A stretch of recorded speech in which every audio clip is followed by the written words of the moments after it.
ကျင်းရွှေမင်းသမီးကကျွန်တော်ကိုထမင်းတောင်မဝဝစားနိုင်တဲ့ចောင်းသားဆင်းရဲလေးဟုအထင်မှားကလစဉ်လာတိုင်းကျွန်တော်ဘဏ်ကတ်ထဲသို့ငွေများပုံမှန်လွှဲပေးခဲ့သည်ထို့သောဖြင့်ကျွန်တော်ကို၄နှစ်တိတိကျွေးမွေးထားခဲ့လေသည်သို့သောတက္ကသိုလ်ကျောင်းဆင်းပြီးနောက်ရှန်ချင်းရွေကကျွန်တော်ကိုလမ်းခွဲစကားဆိုကအရေးရောင်ပင်မကြံပျောက်ကွယ်သွားခဲ့သည်ကျွန်တော်တတိပင်မကတ်နိုင်သေးခင်မှာပင်သူမ၏ဖုန်းနံပါတ်မှာဆက်သွယ်၍မရတော့ဘဲလူမှုကွန်ရက်စာမျက်နှာများအားလုံးကိုလည်းအကောင့်ဖြတ်သွားခဲ့လေသည်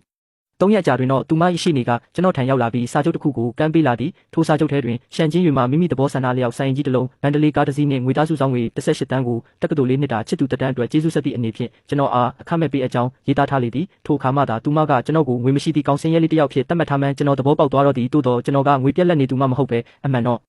့ကျွန်တော်နဲ့ရှန်ချင်းရွေတို့ချစ်သူတွေဖြစ်ခဲ့စဉ်ကကျွန်တော်အိမ်၏အခြေအနေကတော်တော်လေးပြည့်စုံကြောင်းသူမကိုပြောဖူးပါသည်သို့တော့သူမကနှစ်မှာဘလောက်ပဲပတ်စံရှိငါလောက်တော့မချမ်းသာနိုင်ပါဘူးဟုယုံကြည်မှုအပြည့်ဖြင့်ပြန်လည်ခြေပတ်ခဲ့လေသည်ကျွန်တော်ကလည်းသူမကိုချစ်နေမိသူမို့သူမနဲ့အပြိုင်ဆိုင်ငင်းခုန်မနေခဲ့ပါသို့တော့အရာအလုံးအဆင်ပြေနေလျက်သားနဲ့သူမကဘာကြောင့်များလမ်းခွဲချင်ရသနည်းမနေ့ကအထိရင်းနှီးနှွေးထွေးနေခဲ့ကြပြီးမှဘာလို့နောက်တနေ့ကျတော့ချက်ချင်းစိတ်ပြောင်းသွားရသနည်းကျွန်တော်စိတ်ကိုအတင်းတည်ငြိမ်အောင်ထားပြီးအိမ်တော်၏အဆက်အသွယ်များကိုအသုံးပြုကာအကြောင်းရင်းကိုစုံစမ်းလိုက်သည့်အကြောင်းရင်းကယနေ့တွင်သူမကဖိမိသားစုမှတခင်လေးဖိကျွင်းဟန်နှင့်ဆိတ်ဆက်တော်မူဖြစ်သောကြောင့်ပင်ကျွန်တော်ချက်ချင်းပင်ကားကိုအလင်းစလိုမောင်းနှင်ကအခမ်းအနားရှိရာသို့တွားခဲ့သည်အထဲသို့ဝင်ချင်းစင်မြင့်ထက်တွင်ရက်နေသောရှန်ချင်းရွေကိုတွေ့လိုက်ရသ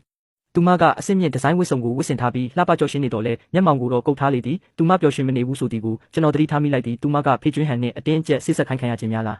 ထိုစဉ်လူအုပ်ထဲမှတယောက်ကနန်းလိုက်ဟုအော်ဟစ်လိုက်လေသည်ထို့နောက်ဖိကျွင်းဟန်ကရှန်ချင်းရွေကိုဆွဲဖက်ရန်လက်လန်းလိုက်သည်ကိုမြင်လိုက်ရသည်သူမကအလိုလျောက်နောက်သို့တလန်းဆုပ်ကသူ၏အထီးတွေ့ကိုရှောင်ရှားလိုက်သည်ဖိကျွင်းဟန်ကချက်ချင်းပင်မကြေမနက်ဖြစ်သွားပြီးရှန်ချင်းရွေမင်းငါကိုဂတိပေးထားတာတွေဒီလောက်မြန်မေးသွားပြီလားဟုဆိုလိုက်သည်ရှန်ချင်းရွေဤမျက်နှာလေးမှာဖြူရော့သွားတော့လဲခေါင်းမာဖြစ်ရှေ့သို့တလန်းတိုးသွားလေသည်ဒီကောင်ကသူမကိုချင်းချောက်ထားတာတေချာပေါက်ပင်ဟုကျွန်တော်နားလည်လိုက်သည်ရှန်ချင်းရွေကကျွန်တော်ကိုမြင်သွားတော့အခါသူမ၏မျက်လုံးထဲတွင်ဝမ်းသာသွားသည့်အရေးရောက်တစ်ခုဖြစ်ပြေးသွားတော့လဲချက်ချင်းပင်ပျောက်ကွယ်သွားပြန်သည်ထိုအချိန်တွင်စင်မောရှိဖိကျွင်းဟန်ကကျွန်တော်ကိုဒေါသတကြီးစိုက်ကြည့်လာပြီးခွေးကောင်လေးမင်းကငါဆိတ်ဆက်ထားတဲ့သူကိုတော်တော်လေးရင်းနီးခေါ်နေပါလားဟုံဟုဆိုလာသည်ထိုစကားကိုကြားလိုက်ရတော့အခါကျွန်တော်ရင်ထဲဒိန်းကနေဖြစ်သွားသည်ကျွန်တော်ထံစိုက်ကြည့်လာကြတော့အကြည့်များတဲ့တွင်လောင်ပြောင်ထင်သေးမှုများပြည့်နေနေသည်ကိုရှင်းလင်းစွာခံစားလိုက်ရသည်သို့တော့ကျွန်တော်ကဘလို့အခြေယူလေးမှမဟုတ်ခဲ့ပါရှန်ချင်းရွေနှင့်ကျွန်တော်ဒီတက္ကသိုလ်အသင်းဖွဲ့လှုပ်ရှားမှုတစ်ခုတွင်စတင်တည်ကျွမ်းခဲ့ခြင်းဖြစ်သည်ထိုစဉ်ကကျွန်တော်ဘိုင်ရန်စာနေသဖြင့်အခန်းဖော်ဤတရေစာများကိုမနေနိုင်ပဲခိုးစားမိခဲ့သည်အဖေလို့ခေါ်လိုက်စမ်းဟူသည်မှာလည်းအခန်းဖော်များကြားနောက်ပြောင်နေကြစကားဖြစ်သဖြင့်ကျွန်တော်တိတ်ကယူမဆိုင်ခဲ့ပေတိုက်ဆိုင်ထိုမြင်ကွင်းကိုရှန်ချင်းရွေကတွေ့သွားခဲ့သည်သူမကကျွန်တော်ကိုအနိုင်ကျင့်ခံနေရသည်ဟုထင်ကရှေ့ထွက်၍ကာကွယ်ပေးခဲ့ပြီးသူများပစ္စည်းတွေကိုဒီလိုခိုးစားလို့မရဘူးလေဟုဆိုခဲ့လေသည်ထိုအချိန်မှစ၍ရှန်ချင်းရွေကိုကျွန်တော်မြင်ချင်းချစ်မိသွားခဲ့ကနေတိုင်းတွားရောက်နောက်ဆက်ပိုးပန်းခဲ့သည်မကြာမီမှာပင်ကျွန်တော်တို့ချစ်သူတွေဖြစ်သွားခဲ့ကြသည်ဤသတင်းကတကြောင်းလုံးကိုပြန့်နှံ့သွားခဲ့ပြီးအခြားသူများကရှန်ချင်းရွေသည်မျက်နှာဖြူကောင်လေးတစ်ယောက်ကိုမွေးထားသည်ဟုကဲ့ရဲ့ကြလေသည်သူမမျက်နှာငယ်ရမည်ကိုစိုးရိမ်သဖြင့်ကျွန်တော်အိမ်ကတကယ်ချမ်းသာကြောင်းကိုယ်တိုင်ကိုကြပြောပြခဲ့တော်လဲရှန်ချင်းရွေကတော့ဂရုမစိုက်ခဲ့ပေကျွန်တော်တို့အတူတူရှိခဲ့သည့်၄နှစ်တာကာလအတွင်းအတက်ကြကြမ်းသောအချစ်ဇလံမျိုးမရှိခဲ့တော့လဲပြားရည်ကဲ့သို့ချုံမြိန်သောမေတ္တာများဖြင့်ချစ်ခဲ့ကြသည်ထို့ကြောင့်ယခုလိုရှန်ချင်းရွေကရုတ်တရက်လမ်းခွဲသွားခြင်းကိုကျွန်တော်လုံးဝလက်မခံနိုင်ပဲသူမတွင်မိတို့သောအခက်အခဲများရှိနေတယ်လဲဆိုတာကိုသိချင်ခဲ့သည်မင်းကနဲ့လမ်းခွဲခဲ့တာကဒီလိုကောင်မျိုးကိုလက်ထပ်ဖို့အတွက်လားဟုကျွန်တော်မျက်မှောင်ကုတ်လျက်ရှန်ချင်းရွေကိုကြည့်ကမေးလိုက်သည်ထိုစကားကိုကြားတော့ရှန်ချင်းရွေကရှေ့သို့ခတ်တုတ်လျှောက်လာပြီးလက်မြောက်ကကျွန်တော်ဘားကိုဖျက်ရိုက်လိုက်သည်ငါနှင့်ကိုထွက်သွားဖို့ပြောပြီးပြီလေနင်းနားမလဲဘူးလားဤပါရိုက်ချက်ကိုကျွန်တော်မရှောင်ခဲ့ပါအကြောင်းမှာရှန်ချင်းရွေသည်တောင်းမြင့်ဖက်နှက်စီထားသဖြင့်သူမအားပြင်းလုံးမှာကချော်လဲသွားမိကိုစိုးရိမ်သောကြောင့်ပင်ကျွန်တော်ကိုလှောင်ပြောင်တယ်လို့ပြုံးလိုက်မိသည်ရှန်ချင်းရွေကသူများကိုလက်ထပ်တော်မူဖြစ်တော်လဲကျွန်တော်ကသူမအတွက်တွေးပေးနေစေဖြစ်သည်ကျွန်တော်နည်းနည်းများအယူမှုဖြစ်လို့နေပြီလားထို့နောက်ကျွန်တော်ရှိရှန်ချင်းရွေကိုကြည့်ကမင်းဘလို့လို့အတန်တောင်မထွက်ပဲထွက်သွားနိုင်ရတာလဲရှင်းပြချက်တခုံးတောင်မပေးဘဲနဲ့လေဒါငါအတွက်မတရားဘူးဟုပြောလိုက်သည်အေယောကယောငါနင့်ကိုပေးခဲ့ပြီလေနင်ကဘာတရားမျှတမှုကိုလိုချင်သေးတာလဲလူရှင်းချန်ငါတို့ပြီးဆုံးသွားပြီအစကနင်းနဲ့တွဲခဲ့တာကလည်းနင်ကရုပ်လေးချောပြီးဆင်းရဲတော့ထိန်ချုပ်ရလွယ်မဲ့ထင်လို့တတ်ပါပဲငါလိုမိသားစုအတိုင်းဝိုင်းကလူတွေအတွက်အချစ်နဲ့အိမ်အောင်ရေးဆိုတာကိုလုံးဝခွဲခြားထားရတယ်ဒီလေးနှစ်တာအဖော်ပြုပေးခဲ့တဲ့အတွက်လည်းကျေးဇူးပါပဲဒါပေမဲ့ငါရဲ့ခင်ပွန်းကဖေကျွင်းဟန်ပဲဖြစ်ရမယ်အခုနင်လိုချင်တဲ့အဖြေကိုရပြီဆိုတော့မြန်မြန်ထွက်သွားတော့ဟုသူမကဆိုသည်ထိုစကားကြောင့်ကျွန်တော်လက်သီးကိုတင်းဆုပ်လိုက်မိသည်။ကျွန်တော်ထင်ခဲ့တဲ့ချုံမြိန်တဲ့အချစ်ဆိုတာကကျွန်တော်ဘက်ကတစ်ဖက်သက်ဆန္ဒတွေတက်တက်ပါလားသူမအခက်အခဲရှိမယ်ထင်လို့ကူညီပေးခြင်းခဲ့ပေမဲ့ရှန်ချင်းရွေကတော့နောက်ဆုံးမှအကျိုးတူအိမ်အောင်ရေးကိုပဲရွေးချယ်ခဲ့တာကိုထို့နောက်ကျွန်တော်ခေါင်းကိုပြင်းပြင်းစွာညှိလိုက်ပြီးဒါဆိုလဲဒီလိုပဲပေါ့လေမင်းကိုပျော်ရွှင်ပါစေလို့ဆုတောင်းပေးပါတယ်ဟုပြောလိုက်သည်ရောက်လာမှတော့လဲအခမ်းအနားကိုနေပြီးကြည့်သွားပေါ့မဟုတ်ရင်ငါတို့ဖေမိသားစုမျက်နှာကိုမထောက်ထားရရောက်တယ်လို့ဟိုင်ချန်မျိုးတစ်မျိုးလုံးရဲ့မျက်နှာကိုလည်းမထောက်ထားရကျသွားလိမ့်မယ်ဟုဖေကျွင်းဟန်ကဝင်ပြောသည်ထိုစကားကိုကြားလိုက်ရတော့ကျွန်တော်မအောက်နိုင်ပဲရေမောလိုက်မိသည်ဤဖေကျွင်းဟန်ကဤညပင်ရောက်တက်နေသည်လားဤညမောက်မာသောစကားများကိုအရင်ကလည်းကျွန်တော်အကြိမ်ကြိမ်ကြားဖူးခဲ့ပါသည်သို့တော့မိုးမမြင်လေးမမြင်ကောင်းချို့ကိုကျွန်တော်ပညာပေးလိုက်ပြီးနောက်ပိုင်းမိသူကမြကျွန်တော်ကိုဤသို့မပြောရဲကြတော့ပေသို့တော့ဖေကျွင်းဟန်ကမူကျွန်တော်မျက်လုံးထဲမှာအထင်သေးမှုကိုလုံးဝတတိမထားမိပဲဂုံယူဝင်ကြွားစွာလက်ခုပ်တီးလိုက်လေသည်ထို့နောက်နှစ်ဖက်ဘေးမှအမဲရောင်ဝစ်စုံပြေဝစ်စင်ထားသူအများပြားထွက်ပေါ်လာကြသည်လူရှင်းချန်ဆိုလားမင်းဘာသာထိုင်မလားဒါမှမဟုတ်ငါလူတွေကိုမင်းကိုခုံပေါ်အတင်းဖိထိုင်ခိုင်းရမလားလူရှင်းချန်နဲ့အခုချက်ချင်းထွက်သွားတော့ငါနင့်ကိုထပ်မမြင်ချင်တော့ဘူးဟုရှန်ချင်းရွေကအော်လိုက်သည်ရှန်ချင်းရွေ မင်းကိုစကားပြောခိုင်းလို့လားမင်းကဒီကောင်လေးကိုကာကွယ်ပေးနေမှန်းငါကမသိနိုင်တော့အောင်အယူလို့များထင်နေတာလားဟုဖေကျွင်းဟန်ကဝင်ဟန်သည်ထိုစကားကြောင့်ကျွန်တော်ရှန်ချင်းရွေကိုအတိတ်ပဲပါစိုက်ကြည့်လိုက်သည်ဒီနေ့ကငါတို့ရဲ့စစ်ဆက်ပွဲလေငါကအတိတ်ကလူနဲ့ဘာပတ်သက်မှုမှမရှိချင်တော့ဘူးအပြင်မှာသတင်းတွေထွက်သွားရင်ရှင်ပဲမျက်နှာပြက်ရမှာလေကျွင်းဟန်ငါကရှင့်အတွက်တွေးပေးနေတာပါဟုသူမကဆိုကကျွန်တော်ဘက်သို့လက်ညှိုးထိုးလျက်နင်းစင်အောင်ဆင်းပြီးအခမ်းအနားကိုတွားကြည့်နေစမ်းဟုអော်လိုက်သည်ထို့နောက်အမဲရောင်ဝစ်စုံနဲ့လူလေးယောက်ကချက်ချင်းဝိုင်းလာကြပြီးကျွန်တော်ကိုထောက်တနေရရှိထိုင်ကုန်သို့ဆွဲခေါ်သွားကြသည်သူတို့ကဆက်ကစားခြင်းနေမှာတော့ကျွန်တော်ကလည်းအားနာနေတော့မည်မဟုတ်ပေထိုအချိန်မှာပင်မောက်မာရိုင်းဆိုင်သည့်လူငယ်တစုကျွန်တော်ထံလျှောက်လာကြသည်ထင်သည့်အတိုင်းပင်သူတို့ကဖေကျွင်းဟန်၏အပေါင်းအသင်းများဖြစ်ကြပေမည်ခွေးကောင်လေးမင်းမသာအေးစစ်စစ်မနေပဲဒီကိုလာပြီးအဆက်ကွဲခံနေတာလားရှန်ချင်းရွေကမင်းကိုကာကွယ်ပေးမယ်လို့တကယ်ပဲထင်နေတာလာ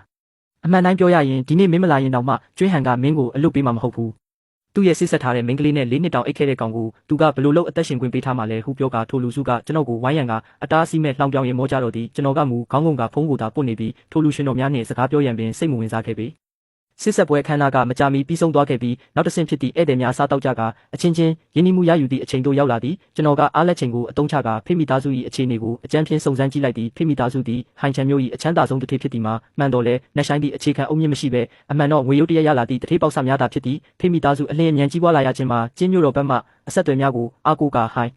်ချန်မျိုးရှိစီမံကိန်းကြီးများကိုရရှိခဲ့ခြင်းကြောင့်ဖြစ်သည်သို့တော်ဖိမိသားစုသည်ဟိုင်ချန်မျိုး၏အထက်တန်းလွှာအတိုင်းဝိုင်းထဲသို့အမှန်တကယ်မဝင်ဆက်နိုင်ခဲ့ပဲရှမ်မိသားစုကဲ့သို့သောအောက်ခြေအဆင့်ရှိအထက်တန်းလွှာများနှင့်သာအကျိုးတူလက်ထက်ကအပြန်အလှန်အကျိုးအမြတ်ရယူနေရခြင်းဖြစ်သည်ဖိမိသားစုလိုချင်သည်ကအထက်တန်းလွှာအတိုင်းဝိုင်းထဲဝင်ရောက်ရန်လက်မှတ်ဖြစ်ပြီးရှမ်မိသားစုလိုချင်သည်ကတော့ပြန်လည်ထူထောင်ရန်ဖိမိသားစု၏ငွေကြေးများပင်ဖြစ်သည်ထိုစဉ်ရှန်ချင်းရွေနှင့်ရုပ်ချင်းစင်သည့်ကောင်မလေးတစ်ယောက်ကျွန်တော်ဘေးသို့တက်တက်လျှောက်လာပြီးဝင်ထိုင်လိုက်သည်ကျမနာမည်ရှန်ချင်းဝူရှင်နဲ့လမ်းခွဲသွားတဲ့ကောင်မလေးရဲ့ညီမအရင်ပဲရွှီအခုကစားပြီးဘာမှမပြောနဲ့ငါနောက်လိုက်ခဲ့မင်းအမကငါ့ကိုလာကူညီခိုင်းတာလားစကားမများနဲ့မြန်ငါနောက်လိုက်ခဲ့မဟုတ်ရင်ဒီနေ့ရှင်ထွက်သွားလို့ရမှာမဟုတ်ဘူးစကားဆုံးဒီနေ့အမဲရောင်ဝစ်စုံနဲ့လူအချို့ကဝိုင်းရန်လာကြတဲ့ဖြင့်ကျွန်တော်တို့ထွက်သွား၍မရတော့ပေထိုအခြေအနေကိုမြင်တော့ရှန်ချင်းဝူကလူရှင်းချန်ရှင်မလာတင်ဘူးရှင်သာရုတ်တရက်ပေါ်မလာခဲ့ရင်တကယ်တော့ကျမအမလည်းအရက်ပူပူဝတုတ်တုံနဲ့အဲ့ဒီဖေးကျွင်းဟန်ကိုအတင်းကျပ်လက်ထက်เสียမလို့ဘူးဟုပြောလိုက်သည်ထိုစကားကြောင့်ကျွန်တော်ရင်ထဲအံ့ဩသွားရသည်သို့တော့ကျွန်တော်မေကိုမမေးရသေးမီမှာပင်အဲ့ခံပွဲခမ်းမတဲ့တွင်ရုပ်ရုပ်တဲတဲဖြစ်သွားသည်ကိုတွေးလိုက်ရသည်အတန်ကြားရသို့လှမ်းကြည့်လိုက်ရာအမျိုးသားမျိုးသမီး9ယောက်10ယောက်ခမ်းမတဲ့သို့ဝင်လာသည်ကိုတွေးလိုက်ရသည်သူတို့အားလုံးမှာငယ်ရွယ်ကြတော့လဲအမှုအရာများမှာအလွန်တည်ငြိမ်နေကြသည်အထူးသဖြင့်အရှိဆုံးမှရှောက်လာသူမှာအသက်20ကျော်မြတာရှိသေးတော့လဲသူ၏ခန္ဓာကိုယ်မှအလွန်ပြင်းထန်သည့်ဖိအားတရက်ထွက်ပေါ်နေလေသည်ဖေးကျွင်းဟန်ကချက်ချင်းပင်မျက်နှာအပြည့်အပြုံးများဖြင့်စီးကြပိုလိုက်ပြီးရှောင်းတခင်လေးနောက်ဆုံးတော့ရောက်လာပြီပဲမဟုတ်ရင်ကျွန်တော်ရဲ့စစ်ဆက်ပွဲကတိတ်ပြီးအသက်ဝင်မှာမဟုတ်ဘူးဟုဆိုလိုက်သည်သို့တော့ရှောင်းမှုချန်ကသူ့ကိုတစ်ချက်ပင်လှည့်မကြည့်ပဲမင်းနာမည်ကရှန်ချင်းရွေလားဟုမေးလိုက်သည်ရှန်ချင်းရွေကကြောင်အန်းဖြစ်သွားပြီးနောက်ခေါင်းညှိပြလိုက်သည်ရှောင်းမှုချန်၏အမူအရာမှာအနှဲငယ်ပြေးလျော့သွားပြီးမျက်နှာပေါ်တွင်အပြုံးအနှဲငယ်ပေါ်လာကသူကတိတ်ကိုဖုံးကွယ်ထားနိုင်လို့နဲ့မဟုတ်ရင်ငါတို့တွေအစောကြီးကတည်းကတိနေခဲ့လောက်ပြီးဟုဆိုလေသည်ဖေကျွင်းဟန်ကထိုစကားကိုကြားတော့အခါရှောင်းမှုချန်ကသူ့ကိုပြောနေသည်ဟုထင်လိုက်သည်သို့တော့သူတိတ်မတွေးတော့ပဲရှိနေသူများကိုလှည့်၍မိတ်ဆက်ပေးလိုက်သည်လူကြီးမင်းတို့ဒီလူကတော့ကျင်းမြို့တော်ကရှောင်းမိသားစုရဲ့ရှောင်းမှုချန်ပဲဖြစ်ပါတယ်သူကအစ်စ်အမှန်အိရှိဆန်တပါးပဲရှောင်းမိသားစုကလည်းငါတို့ဟိုင်ချန်မျိုးကဖေမိသားစုရဲ့အကြီးမားဆုံးကြောထောက်နောက်ခံပဲဟုပြောရတွင်ဖေကျွင်းဟန်ဤမျက်နှာပေါ်ရှိစိတ်လှုပ်ရှားမှုများကဖုံးကွယ်၍ပင်မရတော့ပေခွေးကောင်လေးရှောင်းတခင်လေးကိုမြင်လာတော့မင်းကထိုင်နေရသေးတယ်ဘယ်သူကမင်းကိုအဲ့ဒီလောက်တက်တိတွေပေးထားတာလဲချက်ချင်းပင်အားလုံး၏အကြည့်များကကျွန်တော်ထံသို့နောက်တစ်ဖန်ကြားရောက်လာပြန်သည်သူတို့မျက်နှာပေါ်ရှိအပြုံးများမှာမလုံမုန်းထားမှုများပါဝင်နေသည်သူတို့အမြင်တွင်ကျင်းမြို့တော်အတိုင်းဝိုင်းမှတခင်လေးရောက်လာသည်ကိုပင်ကျွန်တော်ကမတ်တက်ထမရက်ပဲနေခြင်းသည်တခင်လေးအားမျက်နှာမထောက်ရရောက်တဲ့ဖြင့်ဆုံးမခံရတော့မည်ဟုထင်နေကြသည်တိုးတော့ကျွန်တော်ကမူတည်ငြိမ်စွာပင်ထိုင်လျက်ရှောင်းမှုချံကိုပြုံးကငါမတ်တက်ရက်ဖို့မလိုဘူးမလားဟုဆိုလိုက်သည်ရှောင်းမှုချံမှာအစပိုင်းတွင်ကြောင်သွားတော့လဲကျွန်တော်မှန်းတေချာမြင်လိုက်ရတော့အခါမျက်နှာမှာချက်ချင်းဖြူလျော့သွားလေတော့သည်ဖေကျွင်းဟန်ကမူရှောင်းမှုချံ၏ထူးခြားမှုကိုတတိမထားမိပဲမကောင်းဆိုးဝါအပြုံးဖြစ်တက်လာကရှောင်းတခင်လေးဒီကောင်လေးကကျွန်တော်စစ်ဆက်ထားတဲ့မိန်းကလေးရဲ့ရီစားဟောင်းလေးရှင်းရှင်းပြောရရင်ခွေးတကောင်လိုကပ်ဖားနေတဲ့ကောင်ပေါ့ကျွန်တော်သူ့ကိုဒီမှာထားတာကအခမ်းအနားမှာပြောစရာအစီအစဉ်တစ်ခုလုပ်ချင်လို့ပါကျွန်တော်နာမည်နဲ့ခွေးချန်တစ်ချန်ရှိတယ်ဒီကောင်ကိုအဲ့ဒီထဲပစ်ထည့်ပြီးအမဲလိုက်ခွေးတွေကိုကြွေးပစ်မလို့ဟုပြောလိုက်သည်ဖေကျွင်းဟန်ရှင်ကျွန်တော်နဲ့လက်ထက်ရင်လူရှင်းချန်ကိုအလွတ်ပေးမယ်လို့ကတိပေးထားတယ်လေဟုရှန်ချင်းရွေကဝင်ပြောသည်ဟွန်းအဲ့ဒီတော့ဘာဖြစ်လဲဘသူကသူ့ဘာသာတေတွင်းနဲ့လာဆင်းခိုင်းလို့လဲငါကဘာလို့သူ့ကိုအလွတ်ပေးရမှာလဲဟုဖေကျွင်းဟန်ကအေးဆက်ဆက်ရေမောကပြောလိုက်သည်ရှန်ချင်းရွေကသူနဲ့ဆက်မငင်းခုံတော့ပဲကျွန်တော်ထံသို့တက်တက်လျှောက်လာကခေါင်းခါလျက်ခါတီးစွာပြုံးကလူရှင်းချန်နင်ဘယ်တော့မှငါ့ကိုစိတ်အေးရအောင်ထားမှလဲဟုဆိုသည်ချင်းရွေမင်းငါ့ကိုစူမနေပါနဲ့တော့တကယ်တော့မင်းယောက်ျားကအရန်ဆွမ်းဆောင်နိုင်ရရှိတယ်ဆိုတာကိုမင်းဘယ်တော့မှယုံမှလဲထိုးထိုးပြောရင်းကျွန်တော်ပြုံးကသူမကိုရင်ခွင်ထဲသို့ဆွဲဖက်လိုက်သည်ဒီတစ်ချိန်တော့ရှန်ချင်းရွေကကျွန်တော်ကိုတွမဖယ်ခဲ့ပါရှင်းချန်ငါနင့်ကိုကာကွယ်ပေးနိုင်မှာမဟုတ်တော့ဘူးအခုငါ့ကိုဓာစာခံလုပ်ပြီးဖမ်းထားမှသာနင်ဒီကနေထွက်သွားနိုင်လိမ့်မယ်ပြီးရင်ငါပေးထားတဲ့ပတ်စံတွေယူပြီးမြန်မြန်ထွက်ပြေးတော့ပြေးနိုင်တဲ့လောက်အဝေးကြီးကိုပြေးနောက်ဘယ်တော့မှပြန်မလာနဲ့တော့ နင်ဘေးကင်းဖို့ပဲငါလိုချင်တယ်ချင်းရွေကအခုထိကျွန်တော်ကိုမယုံသေးဘူးပဲထိုစကားကြောင့်ကျွန်တော်မတက်တာပဲပြုံးလိုက်မိသည်ကျွန်တော်ကပုံမှန်ဆိုအရန်ကိုဖုံးကွယ်ထားနိုင်လို့များလားထိုစဉ်ဖေကျွင်းဟန်ဤတက်တော်ဆောင်များကကျွန်တော်ထံသို့ချင်းကပ်လာကြသည်တစ်ချိန်တည်းမှာပင်အခန့်ပွဲခမ်းမထဲရှိဝန်ဆောင်မှုပေးသည့်ဝန်ထမ်းများကလည်းတပြိုင်နက်တည်းဝိုင်းလာကြကလူနှစ်စုမှာတိုက်ရိုက်ပင်ရိုက်ပွဲဖြစ်ကြတော့သည်မကြာမီမှာပင်တက်တော်ဆောင်များအားလုံးဖမ်းခံလိုက်ရသည့်ရုတ်တရက်ပြောင်းလဲသွားသောမြင်ကွင်းကြောင့်တခန်းလုံးရှိဧည့်သည်များအားလုံးအလန့်တကြားအော်ဟစ်လိုက်ကြသည်ထို့နောက်ကျွန်တော်ကဆိုဖာပေါ်တွင်မိထိုင်ကခြေချိတ်လိုက်ပြီးကျွန်တော်တကိုယ်လုံးမှမြည်သူများအထင်မသေးရဲလောက်အောင်လွှမ်းမိုးနိုင်သောအရှိန်အဝါများထွက်ပေါ်လာလေသည်ဖေကျွင်းဟန်မှာအတန်ကြာမင်တက်နေပြီးမှတတိဝင်လာကကျွန်တော်ကိုဒေါသတကြီးအော်ဟစ်လေသည်ခွေးကောင်လေးမင်းအသက်မရှင်ကျင်တော့ဘူးလားဒါငါပိုင်နဲ့ကွယ်ဟုပြောနေရင်ဖေကျွင်းဟန်ကရုတ်တရက်သဘောပေါက်သွားသလိုဟာငါသိပြီမင်းကရှန်ချင်းရွေပေးထားတဲ့ပတ်စံတွေနဲ့ဒီလူတွေကိုငှားပြီးလာနောက်ဆက်တာမလားကျွန်တော်အခန့်ပွဲခံပါတဲ့သူမဝင်မီတနာရီအလိုကလေးကကျွန်တော်လူများကဤနေရာရှိဝန်ထမ်းအားလုံးကိုတိတ်တဆိတ်အစားထိုးထားပြီးဖြစ်ကြောင်းသူဘလို့လုပ်သိနိုင်ပါမည်နဲထို့နောက်ဖေကျွင်းဟန်ကသူ့ဘေးရှိရှောင်းမှုချန်တန်လှဲ့ကရှောင်းသခင်လေးခမရဲ့တက်တော်ဆောင်တွေကိုခဏလောက်ငှားပေးပါလားအဲ့ဒီမျက်နှာဖြူကောင်ကိုရှင်းပြချင်လို့ဟုဆိုသည်တိုးတော့ရှောင်းမှုချန်ကသူ့ကိုလုံးဝလစ်လူရှုထားပြီးကျွန်တော်ထံသို့ရိုသေစွာခါညွတ်အယိုတေးပေးကအကိုချန်ဟုခေါ်လိုက်လေသည်ထိုအခါကျွန်တော်ကခက်ဖြော့ဖြော့သာပြုံးလိုက်ပြီးသူတို့ကိုဘာမှပြန်မပြောခဲ့ပေတိုးတော့ဤမြင်ကွင်းကြောင့်ခန်းသားတွင်ရှိနေသူအားလုံးမှာအံ့ဩမြင်တက်ကစကားပင်မပြောနိုင်တော့ပေဖေကျွင်းဟန်ကမူပို၍ပင်အလင်းစလိုပြေးလာကရှောင်းသခင်လေးဒါဘာလုပ်နေတာလဲဟုမေးလိုက်သည်ရုတ်တရက်ရှောင်းမှုချန်ကဖေကျွင်းဟန်ဤပါကိုဖျက်ရိုက်လိုက်သည်ဖေကျွင်းဟန်မင်းကငါအကိုချန်ရဲ့မိမကိုလူရဲတယ်ပေါ့လေမင်းတတိတွေတော်တော်ကြီးနေပါလားငါဒီနေ့မင်းကိုလာဆုံးမဖို့တမင်လာခဲ့တာဟုရှောင်းမှုချန်ကဆိုသည်ရှောင်းသခင်လေးခမရတခုခုအထင်လွဲနေပြီလားသူကမျက်နှာဖြူကောင်လေးတက်တက်ပါမင်းတို့ရဲ့မျက်နှာဖြူကောင်ကဘာလုပ်ရမှာလဲကျင်းမြို့တော်ကလူမိသားစုကိုမင်းမကြားဘူးလားထိုစကားကြောင့်ဖေကျွင်းဟန်ဤမျက်နှာပေါ်တွင်မေးခွန်းထုတ်เสียများပြည့်နေသွားသည်အကိုချန်ကလူမိသားစုရဲ့တူးရဲသောအမွေဆက်ခံသူပဲသူ့ကိုသွားစိန်ခေါ်ရဲအောင်မင်းကိုဘသူကတက်တိတွေပေးထားတာလဲရှောင်းမှုချန်ဤအတန်မှာမကျဲလောင်တော့လဲခမ်းမတစ်ခုလုံးတွင်မိုးကြိုးပြစ်ချလိုက်တဲ့ကဲ့သို့ပဲ့တင်ထက်သွားသည်ထိုစကားကိုကြားသောအခါဖေကျွင်းဟန်ဤမျက်နှာမှာချက်ချင်းသွေးဆုပ်ဖြူရောသွားတော့သည်ထို့နောက်လူအချို့ကတိုးတိုးတိတ်တိတ်စတင်ပြောဆိုလာကြသည်လူမိသားစုကဘဲကလည်းအရန်ဆွမ်းလို့လားမသိဘူးလေမကြားဘူးကျင်းမြို့တော်ကလူမိသားစုကိုတောင်မင်းတို့ကမသိဘူးလားအဲ့ဒါကကဘာပေါ်မှာထိတ်တန့်အဆင့်ရှိတဲ့ကိုပြောင်းငွေကြေးအရင်နီးမီကြောင်းကြီးတွေလေကဘာအဓိကနီးပညာစက်မှုကွင်းဆက်ရဲ့တဝက်ကျော်ကိုသူတို့ကချုပ်ကင်ထားတာသူတို့ကပတ်စံချမ်းသာရုံနဲ့မကဘူးအာဏာလည်းရှိတယ်ကဘာလုံးဆိုင်ရာလုပ်ငန်းနယ်ပယ်တော်တော်များများရဲ့စီးမြင့်တက်မှတ်ချက်တွေကလူမိသားစုရဲ့သဘောထားကိုကြည့်ပြီးမှလုပ်ရတာတကယ်ကြီးလားဒါဆိုရှန်ချင်းတွေကယူနေတာလား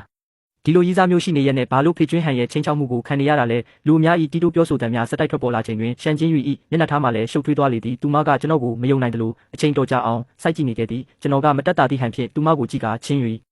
ငါအိမ်ကအရန်ချမ်းသာတယ်ဆိုတာငါမင်းကိုအချိန်ချင်းပြောခဲ့ဘူးပါတယ်ဒါပေမဲ့မင်းကဘယ်တော့မှမယုံခဲ့ဘူးလေဒါကတိတ်ပြီးအကျိုးသက်ရောက်မှုမရှိဘူးလို့ထင်လို့ငါလည်းထပ်မပြောတော့ပဲနေလိုက်တာပါဘာပဲဖြစ်ဖြစ်လက်ထပ်ပြီးသွားရင်တော့မင်းတိလာမှာပဲလေမင်းကအယူမလေးကြနေတာပဲငါ့ကိုကာကွယ်ပေးဖို့အတွက်ဒီဝဲရဲ့ထိုးခွေတာကိုခံရတော့မလို့ဆိုတာဘသူကသိမှလဲဟုကျွန်တော်ပြောလိုက်ရရှန်ချင်းယူမှာငိုရခက်ရေရခက်ဖြစ်သွားလေသည်ချင်းယူမင်းစဉ်းစားကြည့်လေမင်းကဒီလောက်လာပြီးမိသားစုနောက်ခံကလည်းမစိုးပါဘူးဘာလို့တက္ကသိုလ်တက်တဲ့လေးနှလုံးလုံးမင်းကိုဘသူမှလာမပူပန်းရဲကြတာလဲအာချန်ဒါတွေအားလုံးကနင်းစီစဉ်ထားတာလားဒါပေမဲ့ခုနကရှောင်းမှုချန်ကနင်းငါကိုတေချာဖုံးကွယ်ထားတယ်လို့ပြောတယ်မလားသူတို့အားလုံးကမင်းရှိနေမှန်းသိကြပါတယ်ဒါပေမဲ့ငါခွင့်ပြုချက်မရှိပဲဘသူကမှမင်းနဲ့အလွဲတကူမပတ်သက်ရဲကြဘူးမင်းကိုလာပိုးပန်းကျင်တဲ့လူတွေကိုလည်းငါစီစဉ်ထားတဲ့လူတွေကအစောကြီးကလေးကဖြောင်းဖြပြီးပြန်လွတ်လိုက်တာပါငါတို့အရင်ကနေခဲ့တဲ့ဆိုင်ကြီးကိုမင်းဝယ်ခဲ့တာဆိုပေမဲ့ဆိုင်တွေကဝန်ထမ်းတွေအားလုံးကတကယ်တော့ငါရဲ့တက်တော်ဆောင်တွေအသွင်ယူထားတာတွေကြီးပဲနောက်ဆုံးမင်းရဲ့အချစ်ဆုံးတငယ်ချင်းဆိုတာကလည်းငါဘေးမှာငငယ်ကလေးကကြီးပြင်းလာတဲ့အဖော်လေးလေတကယ်တော့ငါမင်းကိုအမှန်တရားတွေမပြောပြခဲ့တာကမင်းယုံမှာမဟုတ်ဘူးဆိုတာသိနေလို့အပြင်မင်းတည်သွားရင်ဖိအားတွေများသွားမှာဆိုလို့ပါဒီလိုဖြစ်မဲ့မှန်းသာကြိုသိရင်ငါမင်းကိုအစောကြီးကလေးကပြောပြတင်တာဒါဆိုရင်မင်းဖေကျွင်းဟန်ရဲ့ချင်းချောက်မှုကိုခံရမှာမဟုတ်ဘူးပြီးတော့ငါကလည်းရှမ်မီသားစုကိုတိတ်ပြီးအရေးတယူသဘောမထားခဲ့လို့တကူးတကစုံစမ်းတာတွေမလုပ်ခဲ့မိဘူးမဟုတ်ရင်ဖေကျွင်းဟန်ဆိုတဲ့ကောင်ဝင်ပါလာစရာအကြောင်းကိုမရှိတာသူတို့ဒီလိုလုပ်တာကရှမ်မီသားစုကိုပြန်လဲထူထောင်ခြင်းလို့မဟုတ်လားဒါပေမဲ့ဒီလိုကိစ္စမျိုးကငါတို့လူမိသားစုအတွက်တော့စကားတခုံးပြောအောင်လောက်ပါပဲဟုပြောပြီးနောက်ကျွန်တော်ကဖေကျွင်းဟန်ဘက်သို့လှည့်ကညှင်းဆန်ရမရတော့ဖိအားများပါဝင်သည့်လေတံဖြစ်ဖေသခင်လေးမင်းကတော်တော်လေးမောက်မှာပါလားဟုပြောလိုက်သည်လူသခင်လေးကျွန်တော်သခင်လေးရဲ့အစ်စ်မှန်နောက်ခံကိုတကယ်မသိလို့ပါတိတာတိခဲ့ရင်ကျွန်တော်ကိုတတိတရားပေးရင်တောင်မှသခင်လေးကိုမစော်ကားရဲပါဘူးဗျာဟာဖေကျွင်းဟန်မှာမြေပြင်ပေါ်သို့ဒူးထောက်ကျသွားပြီးစက်တိုက်ကောင်းကိုကျမ်းပြင်းနေဆောင်ကငိုယိုအော်ဟစ်နေတော့သည်ထို့နောက်ကျွန်တော်ကဘေးရှိရှန်ချင်းယူဘက်သို့လှည့်ကမင်းပါများထိခိုက်နေတာသွားသေးလဲဟုမေးလိုက်သည်ရှင်းချန်မိုးလင်းခါနီးနင်းကိုချော့တိတ်ပြီးတာနဲ့ငါလည်းဒီစစ်ဆက်ပွဲကိုတက်ဖို့ကမန်းကရန်ပြန်လာခဲ့ရတာပါဖေကျွင်းဟန်ကငါ့ကိုလက်တစ်ချောင်းတောင်မထိရသေးပါဘူးဟုသူမကဖြေပြီးထိုစကားကိုကြားတော့ကျွန်တော်ဖြင်းချင်းစွာခေါင်းငိမ့်လိုက်ပြီးဒါဆိုလဲအခုလောလောဆယ်ဒီလောက်ပဲထားလိုက်တော့ဟုပြောကဘေးရှိတက်တော်ဆောင်ကိုမျက်ရည်ပြလိုက်ပြီးတက်တော်ဆောင်ကခေါင်းဆောင်ကတောင်းပန်နေစေဖြစ်သောဖေကျွင်းဟန်ကိုချက်ချင်းဆွဲထုတ်သွားတော့သည်ဖေကျွင်းဟန်ဤငိုယိုအော်ဟစ်တံများမှတဖြည်းဖြည်းဝေးကွာသွားပြီးခမ်းမပေါက်ဝတွင်ပျောက်ကွယ်သွားလေသည်လူသခင်လေးကျွန်တော်မှားသွားပါပြီကျွန်တော်ကိုခွင့်လွှတ်ပါ ခံပွဲခန်းမထွက်လာပြီးနောက်ကျွန်တော်ရှန်ချင်းရွေနှင့်အတူရှန်မီသားစုအိမ်သို့လိုက်သွားခဲ့သည်ရှန်ချင်းရွေ၏မိဘများကိုခံပွဲခန်းမတွင်ကလေးကတွေ့ခဲ့ပြီးဖြစ်သည်ထိုစဉ်ကသူတို့ကကျွန်တော်ကိုဘာမှများများဆဆမပြောခဲ့တော့လဲသူတို့၏အကြည့်များတဲ့တွင်အထင်သေးမှုများအပြည့်အဝပါဝင်နေခဲ့သည်သို့တော့ကျွန်တော်၏အစစ်အမှန်နောက်ခံကိုတည်သွားပြီးနောက်တွင်မူသူတို့၏စိတ်ထဲ၌အလွန်စိတ်လှုပ်ရှားနေတော့လဲမပေါ်လွင်စေရန်အတင်းအကျပ်ထိန်းချုပ်ထားသည်ကိုကျွန်တော်ရှင်းလင်းစွာမြင်နေရသည်သူတို့ကြကျွန်တော်ကိုအထင်မသေးစေရန်တမင်တကာတည်ငြိမ်တရားဟန်ဆောင်နေခြင်းသာဖြစ်ကြောင်းကျွန်တော်တဘာဝကြပင်နားလည်ပါသည်တေချာသည်ကတော့ဤအရာများကကျွန်တော်အတွက်ဘာမှအရေးမပါပေအဘဲကြောင့်ဆိုသောရှန်မီသားစု၏အဆင့်တန်းမှာအလွန်နှိမ့်ကျလွန်းလာသဖြင့်သူတို့၏စိတ်နေသဘောထားကိုမှန်းဆကြည့်ရန်ပင်ကျွန်တော်ပြင်းမိသောကြောင့်ဖြစ်သည်ရှန်အိမ်တော်၏အခန်းရှိဆိုဖာပေါ်တွင်ထိုင်လျက်ကျွန်တော်က80 တန်ဖြင့်စတင်ပြောလိုက်သည်ရှန်မီသားစုကအမြဲတမ်းပြန်လဲထူထောင်ခြင်းနေတယ်ဆိုတာကျွန်တော်သိပါတယ်ဒါကပြဿနာမရှိပါဘူးကျွန်တော်ကိုလောက်ဝက်လောက်အချိန်ပေးပါလူမီသားစုရဲ့အရင်းမြစ်တွေကိုရှန်မီသားစုပတ်လှည့်ပေးပြီးရှန်မီသားစုကိုဟိုင်ချန်မြို့မှာခြေကုပ်မြဲအောင်ကျွန်တော်ကူညီပေးနိုင်ပါတယ်စကားမဆုံးမီမှာပင်ရှန်ပေါ်ယွမ်ကရုတ်တရက်ဖြစ်ပြောလေသည်မင်းတကယ်တော့ငါတို့ရှန်မီသားစုရဲ့အစစ်အမှန်ဆန္ဒကကျင်းမြို့တော်ကိုဝင်ပြီးစီးပွားရေးချက်ထွင်ဖို့ပဲကျွန်တော်လက်ကပြကသူ၏စကားကိုတိုက်ရိုက်ဖြစ်ပြောလိုက်သည်ဦးလေးရှန်မီသားစုကိုကြီးပွားတိုးတက်စေခြင်းနဲ့စိတ်ဆန္ဒကိုကျွန်တော်နားလည်ပါတယ်ဒါပေမဲ့ခြေလမ်းကိုတခါတည်းကြီးလှမ်းလိုက်ရင်ချော်လဲဖို့လွယ်ကူပါတယ်ဖြည်းဖြည်းချင်းပဲသွားတာကောင်းပါတယ်ဘာပဲလုပ်အဆင့်ဆင့်တက်လန်းရမှာပါကျင်းမြို့တော်ရဲ့ရေကတိတ်နေတယ်ရှန်မီသားစုရဲ့အခုလက်ရှိစွမ်းဆောင်ရည်နဲ့ဝင်သွားရင်မျိုးချခံရဖို့ပဲရှိတယ်ထိုစကားကြောင့်လင်းဖုံးကြီးကချက်ချင်းမျက်မှောင်ကုတ်သွားပြီးချင်းရွေသားဖေကျွင်းဟန်ကိုလက်ထပ်လိုက်ရင်ငါတို့ရှန်မီသားစုကချက်ချင်းကျင်းမြို့တော်ကိုဝင်လို့ရပြီလေရှောင်းမှုချန်မီသားစုရဲ့အဆက်အသွယ်နဲ့သွားမှာကိုဘလို့လဲမင်းတို့လူမီသားစုကရှောင်းမီသားစုထက်တောင်ပိုစွမ်းနေဆိုပြီးငါတို့ရှန်မီသားစုကိုကျင်းမြို့တော်ထဲဝင်အောင်မလုပ်ပေးနိုင်ဘူးလားဟုဆိုသည်ရှန်ချင်းရွေကအခြေအနေကိုကြည့်ကအလွန်အခက်တွေ့စွာဖြင့်ဖေမေဒီကိစ္စကိုရှင်းချန်စကားပဲနားထောင်လိုက်ပါဆက်မပြောကြပါနဲ့တော့အခုဝင်ပြောသည်ချင်းရွေမင်းလက်တောင်မထက်ရသေးဘူးကိုလူကိုအပြင်လူလိုသဘောထားပြီးသူစိမ့်ဘက်ပါနေပြီလားရှောင်းလူငါဒီနေ့ပဲစကားပြက်ပြောခဲ့မယ်အကယ်၍ရှန်မီသားစုကိုကျင်းမြို့တော်ထဲချက်ချင်းဝင်ရောက်ကြီးပွားအောင်မလုပ်ပေးနိုင်ရင်မင်းနဲ့ချင်းရွေရဲ့မင်္ဂလာကိစ္စကိုထပ်မပြောနဲ့တော့ဟူရှန်ပေါ်ယွမ်ကဆိုသည်ကျွန်တော်စိတ်ထဲမှာတိတ်တဆိတ်နားလည်သွားသည်ရှန်မီသားစုကြာဆင်းသွားရသည်မှာမဆန်းပေဤလင်မယားနှစ်ယောက်ကဤညပင်အမျော်မြင်နေပါကလက်တွေ့အခြေအနေကိုလုံးဝမစင်စားပဲဖြလန်းကလိုက်ရန်သာတွေးနေကြခြင်းဖြစ်သည်ကျွန်တော်ပြန်လဲတုတ်ပြန်ရန်ပြင်လိုက်စင်မှာပင်ကျွန်တော်လက်ကိုရှန်ချင်းရွေကတင်းကျပ်စွာဆုပ်ကင်လာလေသည်သူမကပြတ်သားစွာဖြတ်အဖေမေကျမတို့ရှန်မီသားစုကကျင်းမြို့တော်ရဲ့အတိုင်းဝိုင်းထဲကိုလုံးဝဝင်ဆက်နိုင်မှာမဟုတ်ဘူးရှင်းချန်မီသားစုရဲ့အဆက်အသွယ်ကိုအားကိုးပြီးအတင်းဝင်သွားမယ်ဆိုရင်တော့မှအထင်သေးလေးလူရှူတာကိုပဲခံရလိမ့်မယ်ဒါအပြင်လူမီသားစုကိုတိုက်ခိုက်ဖို့အားနည်းချက်တစ်ခုလိုတော့အတုံးချခံရပြီးလူမီသားစုကိုပါဆွဲချတယ်လို့ဖြစ်သွားလိမ့်မယ်ဟုတ်အခုကျမတို့လုပ်ရမှာကစိတ်ကိုတည်ငြိမ်အောင်ထားပြီးဟိုင်ချန်မြို့မှာပဲတေချာပြန်လဲထူထောင်ဖို့ပဲအလွန်ဆုံး10နှစ်အတွင်းမှာကျမတို့ကိုပိုင်စွမ်းရည်နဲ့ကျင်းမြို့တော်ကိုတဘာဝကြဝင်နိုင်လာမှာပါဟုတ်ခုပြောလိုက်သည်ချင်းရွေမင်းကငါ့ကိုစုံမနေတာလားငါကမင်းအဖေနော်ရှန်ချင်းရွေလဲချက်ချင်းဒေါသထွက်သွားကအဖေဟိုတုန်းကသာအဖေတဆွထိုးမလုပ်ခဲ့ဘူးဆိုရင်ရှန်မီသားစုလည်းအလိန်ခံရမှာမဟုတ်တလို့ဒီနေ့လိုကြာဆင်းသွားတဲ့အခြေအနေမျိုးကိုလည်းရောက်လာမှာမဟုတ်ဘူးဘိုးဘိုးလည်းဒီကိစ္စကြောင့်ဒေါသထွက်ပြီးတေဆုံးသွားခဲ့ရတာမဟုတ်လားအဖေကဘာလို့မှတ်ညံမရှိရတာလဲဟုပြောပြီးနောက်ရှန်ချင်းရွေကကျွန်တော်လက်ကိုဆွဲကတကားအပြင်ဘက်သို့ထွက်လာခဲ့သည်ရှင်းချန်ငါတို့သွားရအောင်သူတို့ကလုံးဝအုံနောက်မရှိဘူးသူတို့နဲ့စကားပြောလို့အဆင်မပြေဘူးဒါမှကျွန်တော်သိတဲ့ရှန်ချင်းရွေအစ်စ်မှန်ပင်ဘာကိစ္စပဲလုပ်ပြတ်သားပြီးအမြဲတမ်းမှန်ကန်သောရွေးချယ်မှုများကိုပြုလုပ်နိုင်သူဖြစ်သည်ဟိုတယ်တို့အပြန်လန်းတွင်ရှန်မီသားစုရခင်ကအလိန်ခံခဲ့ရသည့်ကိစ္စကိုကျွန်တော်မေးကြည့်လိုက်ရာရှန်ချင်းရွေကအကြမ်းဖျင်းရှင်းပြလေသည့်အဓိကအဖြစ်ထိုစဉ်ကကျင်းမြို့တော်အတိုင်းဝိုင်း၏အစုံဖျားတွင်လှည့်ပတ်နေသူတယောက်ကကျင်းမြို့တော်အတိုင်းဝိုင်းမှလူအချို့နှင့်တိကျွမ်းသည်ဆိုကမိမိကိုယ်ကိုအထင်ကြီးပြီးသူမ၏ဖခင်ကိုစီမံကိန်းတစ်ခုတွင်ယင်းနှိမ့်မြုပ်နှံရန်လိမ့်လဲခဲ့ခြင်းဖြစ်သည်ထိုစီမံကိန်းအောင်မြင်သွားပါကရှန်မီသားစုသည်ကျင်းမြို့တော်အတိုင်းဝိုင်းထဲသို့ချုံးမွေးစွာဝင်ရောက်နိုင်မိဟုဆိုခဲ့သည်ထိုအချိန်ကတအိမ်သားလုံးကကိစ္စကိုကန့်ကွက်ခဲ့ကြတော့လေသူမ၏ဖခင်ကတော့ယင်းနှိမ့်မြုပ်နှံရန်အတင်းအကျပ်ဆုံးဖြတ်ခဲ့သည်ရလက်အနေဖြင့်ပိုင်ဆိုင်မှုများအားလုံးကုန်ခန်းလူနီပါအလိန်ခံလိုက်ရလေသည်ထိုအချိန်မှစ၍သူမ၏ဖခင်မှာနှက်ဖန်းစားခံထားရတဲ့ကဲ့သို့အချိန်တိုင်းကျင်းမြို့တော်အတိုင်းဝိုင်းထဲသို့ဝင်ရောက်ရန်သာစဉ်းစားနေတော့သည်ကျင်းမြို့တော်အတိုင်းဝိုင်းထဲဝင်နိုင်မှသာထိုနှစ်ကအဆက်ကွဲခဲ့ရမှုများကိုစေကြောနိုင်မည်ဟုထင်နေပုံရသည်ကျွန်တော်နားလည်လိုက်ပါသည်တကယ်တမ်းတွင်ကျင်းမြို့တော်အတိုင်းဝိုင်းထဲသို့ဝင်ရောက်ရန်ဟူသည်မှာဒေတာခန်ဩဇာခံမိသားစုအချို့၏အမြင်တွင်တကယ်ဆွဲလန်းမှုတရဖြစ်နေသည်သို့သောဒေတာခန်အစစ်မှနေ၍ကျင်းမြို့တော်အတိုင်းဝိုင်းထဲသို့အောင်မြင်စွာဝင်ရောက်နိုင်ပြီးခြေကုပ်ခိုင်မြဲသူဆိုသည်မှာခက်ရှားရှားပင်ဖြစ်သည်အဘဲကြောင့်ဆိုသောအတိုင်းဝိုင်းတိုင်းသည်မူလတဘာဝအရာအပြင်လူများကိုဖန်တက်ကြပြီးအထူးသဖြင့်ကျင်းမြို့တော်အတိုင်းဝိုင်းဆိုလျင်အမြင့်မြတ်ဆုံးအရင်းမြစ်များကိုတည်တံ့ခံစားနေကြသူများအားဖြစ်၍အပြင်လူများဝင်ရောက်ဆွတ်ဖက်သည်ကိုတဘာဝကြပင်လိုလားမည်မဟုတ်ပေသို့သောနှစ်စဉ်နှစ်တိုင်းလိုကျင်းမြို့တော်အတိုင်းဝိုင်းမှလူများကကျင်းမြို့တော်အတိုင်းဝိုင်းထဲဝင်ခွင့်ပေးမည်ဟုသောအရာကိုမြှုပ်ဆွဲစရာအနေဖြင့်အသုံးပြုကာဆွဲလန်းမှုရှိနေသောဒေတာခံမိသားစုများကိုငားများသလိုများတက်ကြသည့်ဥပမာအားဖြင့်ရှောင်းမှုချန်သည်ဖေကျွင်းဟန်၏မိသားစုကိုမျှနေခြင်းဖြစ်သည်ယခုကြည့်လျင်ဖေကျွင်းဟန်သည်ဟိုင်ချန်မြို့၏အချမ်းသာဆုံးတစ်ထေးဖြစ်နေတော်လဲဤအချမ်းသာဆုံးနေရာမှာအခွန်လွတ်တက်ဒါဖြစ်သည်ဖိမိသားစုရှာဖွေရရှိသောငွေများမှာအများစုကိုရှောင်းမှုချန်ထန်သို့ပဏာဆက်တရားလေသည်ပြောရမည်ဆိုလျင်ဤကဲ့သို့အလားတူကိစ္စမျိုးကိုကျွန်တော်လည်းလုပ်ဖူးပါသည်သို့တော့ကျွန်တော်များခဲ့သည်မှာမကောင်းသောရည်ရွယ်ချက်ရှိသည့်မိသားစုများသာဖြစ်ပြီးနောက်ဆုံးတွင်သူတို့နှင့်ထိုက်တန်သောပြစ်ဒဏ်များကိုပေးဆက်စေခဲ့သည်ဟိုတယ်သို့ရောက်သောအခါရှန်ချင်းရွေကကျွန်တော်ရင်ခွင်ထဲသို့တိုးဝင်မိတွေလျက်တိုးညင်းစွာပြောလာသည်ရှင်းချန်နင်ရုတ်တရက်ကြီးဒီလိုပုံစံပြောင်းသွားတော့ငါနင့်ကိုတခါမှတေချာမသိခဲ့ဘူးတလို့ခံစားရတယ်အရင်တုန်းကနင်ကကြီးမလာသေးတဲ့ကောင်လေးတစ်ယောက်လိုနေတိုင်းငါနာကတ်နေဖို့ပဲသိတာလေ အခုကြတော့အရန်ကိုလောကကြီးကိုနားလေသဘောပေါက်နေတဲ့ပုံစံမျိုးဖြစ်နေတယ်တကယ်တော့ဘသူကနင်းအစ်စ်မှန်လဲအားလုံးကငါပါပဲဒါပေမဲ့မင်းနဲ့အတူရှိနေတဲ့အချိန်မှာပဲငါကအစ်စ်မှန်ဆုံးကဖြစ်နေတာပါမင်းပြောတဲ့လောကကြီးကိုနားလေသဘောပေါက်တယ်ဆိုတာကတော့တကယ်တမ်းမှာလူမှုဆက်ဆံရေးစီးမြင်တွေတက်တက်ပါပဲငငယ်ကလေးကအမြဲတွေ့မြင်ကြားသိနေရလို့အသားကျနေတာပါအကယ်၍ချင်း၍မင်းစိတ်ဝင်စားတယ်ဆိုရင်ငါတို့လက်ထပ်ပြီးတဲ့အခါကျရင်အိမ်ကြီးကိုပြန်နေကြမယ်လေအဲ့ဒီခါကျရင်မင်းအလိုလိုနားလေသွားလိမ့်မယ်ငါကတော့စိတ်မဝင်စားပါဘူးငါအရင်ကအဲ့ဒီလောက်စူးစမ်းပန်းစားလုပ်ခဲ့ရတာကရှမ်မီသားစုမှာတာဝန်ယူနိုင်တဲ့လူမရှိလို့လေအခုတော့နင့်လိုကြောထောက်နောက်ခံကြီးရှိနေပြီပဲငါကဘာလို့ဆက်ပြီးပင်ပန်းခံနေတော့မှလဲသူမ၏စကားမှာမှားတော့မမှားပေကျွန်တော်ရှိနေသေး၍သူမအနေဖြင့်ဆက်လက်၍ပင်ပန်းကြီးစွာစူးစမ်းရုန်းကန်ရန်မလိုအပ်တော့ဒီမှာအမှန်ပင်မိုးချုပ်သွားပြီးနောက်ကျွန်တော်တို့ကားစီကမြို့ပြင်ရှိခွေးတိုက်ပွဲကွင်းတစ်ခုသို့သွားခဲ့ကြသည်ဤဒီမှာဖေကျွင်းဟန်ဤစီးပွားရေးလုပ်ငန်းတစ်ခုဖြစ်သည်ထိုကောင်သည်ပုံမှန်အားဖြင့်ဤနေရာတွင်ခွေးများတိုက်ခိုက်သည်ကိုကြည့်ကာပျော်ရွှင်မှုရှာတက်လေသည်ကျွန်တော်တို့ဤနေရာသို့လာရခြင်းအကြောင်းရင်းမှာဖေကျွင်းဟန်ရှမ်ပေါ်ရွယ်နှင့်လင်းဖုံးကြီးတို့၃ယောက်စလုံးယူသွတ်သွားကြကာကျွန်တော်ကိုဖမ်းဆီးပြီးကျွန်တော်အသက်ဖြင့်လူမိသားစုကိုချင်းချောက်ကာအကျိုးမြတ်များတောင်းဆိုရန်ကြံစည်ခဲ့တော့ကြတောင်ပင်သူတို့သည်အကျိုးမြတ်များရရှိပြီးနောက်နိုင်ငံသားတို့ထွက်ပြေးကလွတ်လပ်ပျော်ရွှင်စွာနေထိုင်ရန်ပင်အစီအစဉ်ဆွဲထားခဲ့ကြသည်သို့တော့ဖေကျွင်းဟန်ကကျွန်တော်ကိုဖမ်းရန်လူလွတ်လိုက်ချိန်တွင်သူလွတ်လိုက်သောလူများကိုရှောင်းမှုချန်ဤလူများကနှိမ်နှင်းဖမ်းဆီးပြီးဖြစ်ကာဖေကျွင်းဟန်ကိုယ်တိုင်လည်းဤနေရာသို့အခေါ်ခံခဲ့ရပြီဖြစ်သည်ယခုချိန်တွင်ကျွန်တော်သည်ပွဲကြည့်စင်ပေါ်၌ထိုင်နေသည်ဖေကျွင်းဟန်ကိုကွင်းလေခေါင်တွင်ပစ်ချထားပြီးသူ၏တကိုယ်လုံးတွင်သွေးများပေးကျန်နေသည်ကိုတွေ့ရသည်သူ၏မျက်နှာချင်းဆိုင်တွင်ကျိုးကြည့်ထားသောတိုစာခွေးတစ်ကောင်ရက်နေသည်ထိုတိုစာခွေးသည်ဖေကျွင်းဟန်ကငွေမြောက်များပေး၍ဝယ်ထားခြင်းဖြစ်ပြီးရခင်ကလူများစွာကိုကိုက်တက်ခဲ့မှုသည်ကျွန်တော်ဘေးတွင်မူတကိုယ်လုံးတုံရင်နေသောရှမ်ပေါ်ရွယ်နှင့်လင်းဖုံးကြီးတို့ရက်နေကြသည်သူတို့နှစ်ယောက်ကျွန်တော်ကိုပြန်ပေးဆွဲရန်ကြံစီရဲလောက်အောင်မိုက်မဲလိမ့်မည်ဟုကျွန်တော်တကယ်မထင်ထားခဲ့ပေရှန်ချင်း၍ဆိုလျင်ဒေါသထွက်လွန်၍တကိုယ်လုံးတုံရင်နေလေသည်သူမကသူမ၏မိဘများကိုဤသို့မေးခွန်းထုတ်လိုက်သည်အဖေမ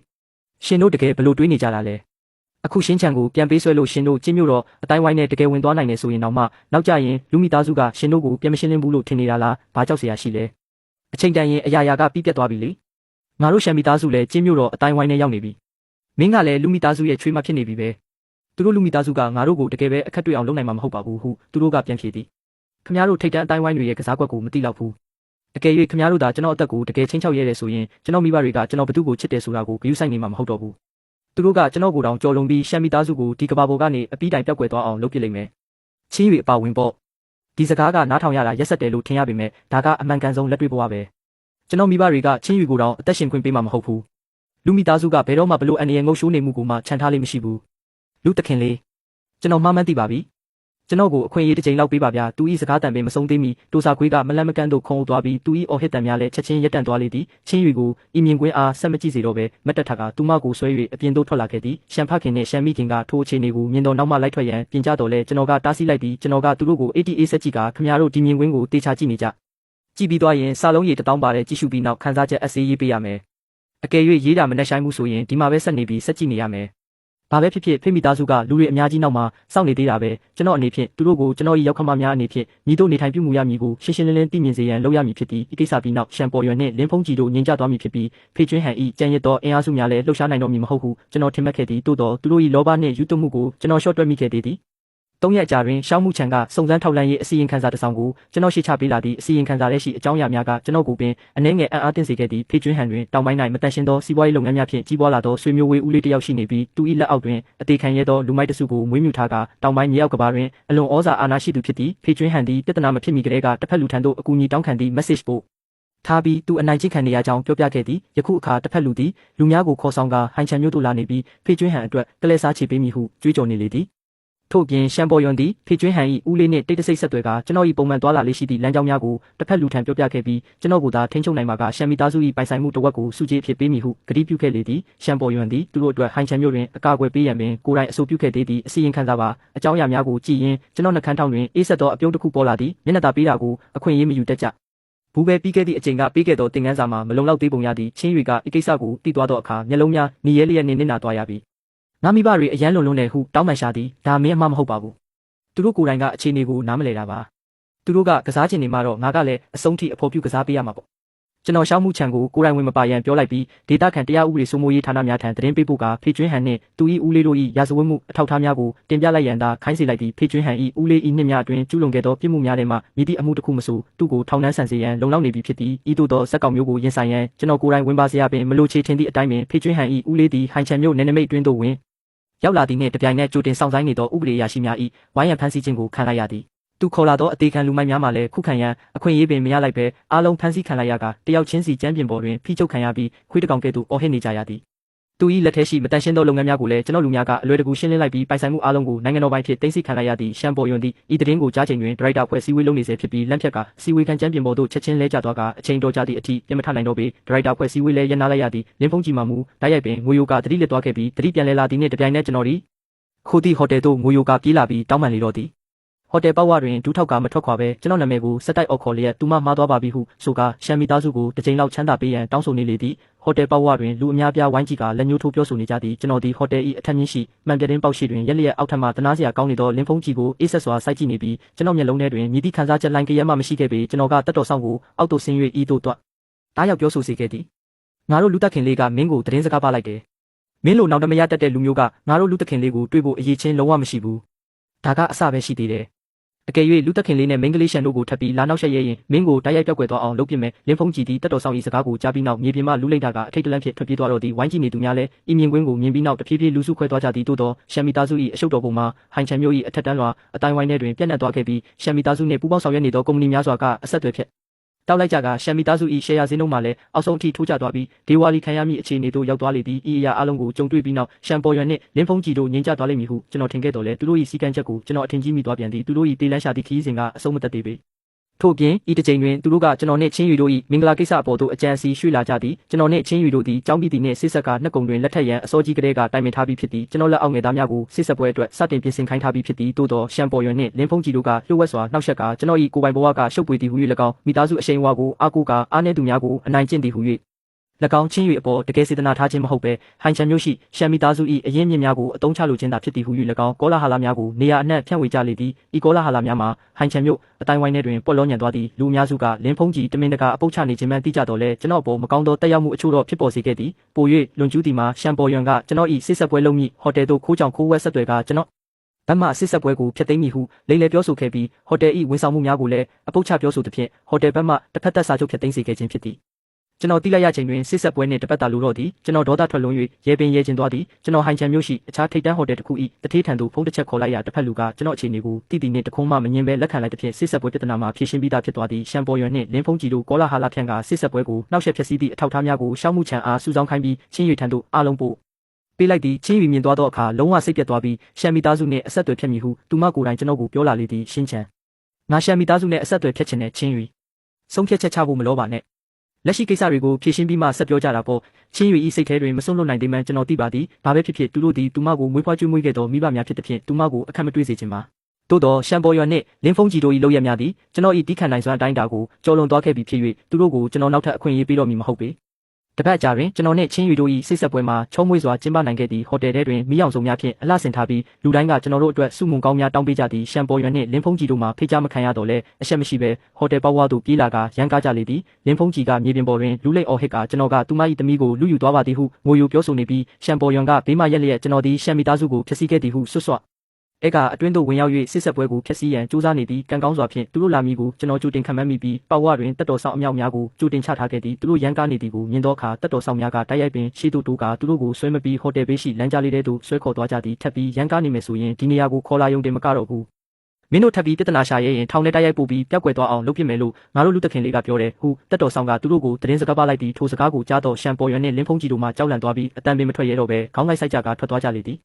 ည်စစ်ဆက်ပွဲပြီးဆုံးသွားပြီးနောက်ကြောင်းပြီးရင်ငါတို့ကဘာပတ်ခီးထွက်ကြမယ်လေဟုပြောလိုက်ရာချင်းယူ၏မျက်နှာပေါ်တွင်ပျော်ရွှင်သောအပြုံးများလွှမ်းခြုံသွားပြီးကောင်းတာပေါ်ဟုခေါင်းညိတ်သဘောတူလေသည်ကျွန်တော်နှင့်ချင်းယူတို့သည်ကြောင်းပြီးနောက်ခီးသွားမည့်အကြောင်းများကိုတိုင်ပင်ကကြောင်းပြီးသည်နှင့်သူမကိုကဘာပတ်ခီးခေါ်သွားရန်စဉ်းစားခဲ့ကြသည်သို့တော့ကျွန်တော်တို့အသေးစိတ်ခီးစဉ်ကိုပင်မရေးဆွဲရသေးမီမှာပင်ရှောက်မှုချန်ကသတင်းဆိုးကိုထပ်မံယူဆောင်လာပြန်သည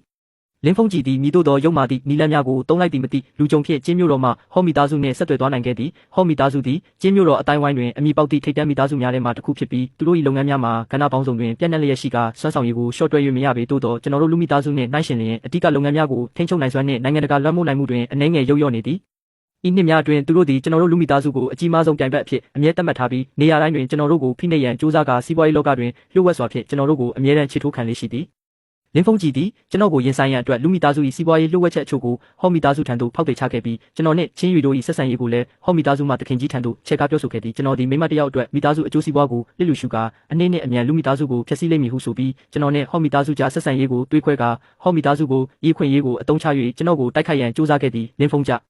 ဒီဒီဟောမီသားစုကိုဂရီတခုပါပေးခဲ့သေးသည်အကယ်၍ဟောမီသားစုကကျွန်တော်ကိုဖြုတ်ချနိုင်ရန်ကူညီပေးပါကရှမ်မီသားစုသည်ဟောမီသားစုထံခရခစားဝင်ရောက်ပြီးဟောမီသားစု၏ဟိုင်ချန်မျိုးရှိလက်ပါစီအဖြစ်လှုပ်ဆောင်ပေးမည်ဟုဆိုလေသည်ရှောင်းမှုချန်ကလင်းဖုံးကြီးနှင့်ဟောမီသားစုအဆက်အသွယ်ရှိသူတို့၏ဖုံးပြောဆိုမှုမှတ်တမ်းများနှင့်တူမဖောက်တယ်ချခဲ့သောစီးပွားရေးလှုပ်ဝက်ချက်ဆိုသည်များကိုဖိုင်ဖြစ်စုစည်းကကျွန်တော်ရှေ့ချပေးလာသည်ကျွန်တော်ဖိုင်များကိုလှန်လောကြည့်နေတော့လဲမျက်နှာပေါ်တွင်မြည်သည့်ခံစားချက်မှမရှိပေသို့သောကျွန်တော်ကိုရင်းနှီးသူတိုင်းကဒါသည်ကျွန်တော်ဒေါသထွက်ဆုံးအချိန်ဖြစ်ကြောင်းသိကြသည်ရှမ်ပေါ်ရွန်နှင့်လင်းဖုံးကြီးတို့သည်တကယ်ကိုနေရန်နှင့်မတိုက်မိမချင်းနောက်မဆုတ်တတ်သူများပင်ဟောမီသားစုနှင့်ပူးပေါင်းကကျွန်တော်ကိုရင်ဆိုင်ရသည့်အထိပင်ဟောမီသားစုကသူတို့ကိုကူညီမိဟုထင်နေကြသလားတကယ်ကိုစိတ်ကူးရင်လုံးနေကြသည်ဟောမီသားစုသည်လူမီသားစုနှင့်ပြိုင်ဘက်ဖြစ်တော်လဲသူတို့တွင်လည်းစီကံချက်ရှိသည့်တေးမွားသောရှမ်မီသားစုတွေတစ်ခုအတွက်လူမီသားစုနှင့်လုံးဝမျက်နှာပြက်ခံမည်မဟုတ်ပေထို့မြမကလင်းဖုံးကြီးဖောက်တယ်ချခဲ့သောစီးပွားရေးလှုပ်ဝက်ချက်ဆိုသည်များမှလည်းကျွန်တော်တမင်တကာယိုစိတ်စေခဲ့သောအရေးမပါသည့်အချက်လက်များသာဖြစ်သည့်အစစ်မှန်အဓိကလှုပ်ဝက်ချက်များ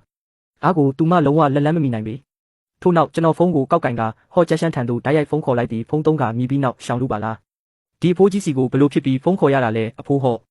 လင်းဖုံးကြီးအဖိုးစီလာသွားတဲ့ကိစ္စကိုအဖိုးတီးပြီးလောက်ပြီးလို့ထင်ပါတယ်ဟော့ချန်ရှန်မှာခဏမြတိတ်ဆိတ်သွားပြီးနောက်တက်ပြင်းချကရှောင်လူဒီကိစ္စကိုငါတီးပြီးပါပြီအဲ့ဒီမိမကတကယ်ကိုမိုးမမြင်လေးမမြင်လုပ်ရဲတာပဲရှောင်လူမင်းစိတ်ချပါငါတို့ဟော့မီသားစုကသူများအခက်တွေ့နေခြင်းကိုအခွင့်ကောင်းယူတဲ့အလုပ်မျိုးကိုလုပ်မှာမဟုတ်ပါဘူးအပြင်လူတယောက်ရဲ့အတုံးချတာကိုလည်းခံမှာမဟုတ်ပါဘူးကျွန်တော်လိုချင်နေသည်ကလည်းသူ၏ဤစကားပင်ဖြစ်သည်ဒါဆိုလဲအဖိုးဟော့ကိုကျေးဇူးတင်ပါတယ်ဒါပေမဲ့လင်းဖုံးကြီးကလူမီသားစုရဲ့တရင်အချက်လက်တွေကိုဖောက်တယ်ချပြီးကျွန်တော်တို့နှစ်မီသားစုရဲ့ဆက်ဆံရေးကိုတွေးခွဲဖို့ကြိုးစားခဲ့တဲ့ကိစ္စကိုတော့ကျွန်တော်ဒီတိုင်းတော့အဆုံးသတ်လိုက်မှာမဟုတ်ဘူးဒါကလုံးတင်တာပေါ့ရှမ်မီသားစုလောက်ရက်ကမမှန်ဘူးလေမင်းဘလို့ဖြည့်ရှင်းကျင်တယ်လဲဆိုတာမင်းသဘောပါပဲငါတို့ဟော့မီသားစုကဝင်ပါမှာမဟုတ်ဘူးကောင်းပါပြီကျွန်တော်မျက်ခုံးတစ်ခုကြားကိုပို့လိုက်ပြီးရှောင်းမှုချံကိုကြည့်ကအောက်ကိုအကြောင်းကြားလိုက်